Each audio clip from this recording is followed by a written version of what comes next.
দুষ্কৃতীদের এলাকা ঘোরাচ্ছে পুলিশ। দেখুন সেই ছবি, ভাটপাড়ায় দুষ্কৃতীদের কোমরে দড়ি, তোলাবাজি, হুমকির অভিযোগ। তোমার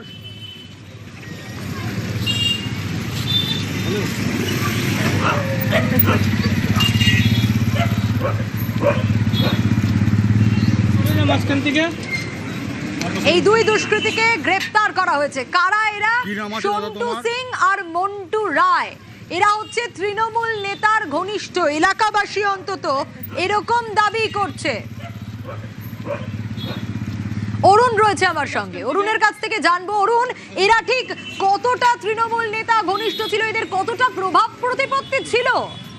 দেখো, তৃণমূল নেতা গোপাল রাউত যিনি রয়েছেন, তার এই ঘনিষ্ঠ ছিল এই মন্টু এবং সন্টু, এরা দুজন। সন্টু এই দুজন কিন্তু এলাকায় তোলাবাজি, ধমকানো, চমকানো, গরিব মানুষকে, এখানে অনেক জুট মিলের শ্রমিক রয়েছে, তাদের কাছ থেকে পয়সা নিয়ে গরিবদের নানাভাবে প্রতারিত করেছে। এই সব অভিযোগ তাদের বিরুদ্ধে ছিল। এই দুজনকে কিন্তু গ্রেপ্তার করা হয়।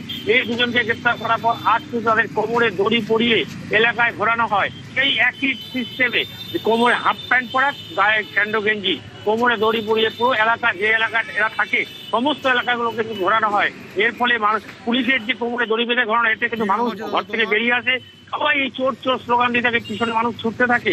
এই এলাকায় এরা এত দুষ্কর্ম করেছে, মানুষ কিন্তু এদের চাইছিল এদের শাস্তি, কিন্তু এতদিন ভয়ে এরা কিছু বলতে পারছিল না বা বলছিল না।